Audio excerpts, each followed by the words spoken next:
बोतल के कैच करावता जहाँ धराइला लो कि धराइले रह जाइला लो तो ध्यान देवे के काम बा।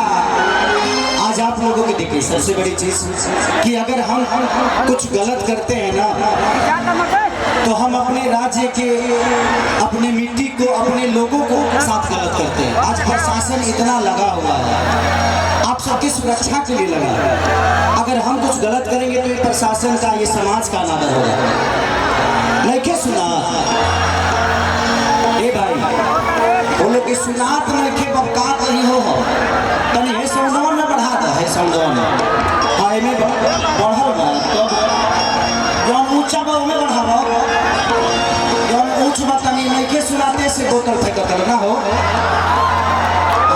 ना ना ठीक बा तो खेसरिया के देख लो लोग के तुम जिंदा खेसरिया के देख ले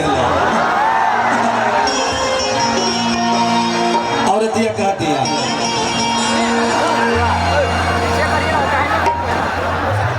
थोड़ा सा खाली कर देते तो बड़ा अच्छा लगता। भैया एंट्री हो रहा है हमारे दुल्हा दुल्हन का, तो प्लीज थोड़ा सा बस रिक्वेस्ट है सबसे, आपके अपने घर का फंक्शन है ये, आप सब नहीं चाहेंगे तो कौन चाहेगा, तो प्लीज थोड़ा सा ध्यान दे दीजिए प्लीज।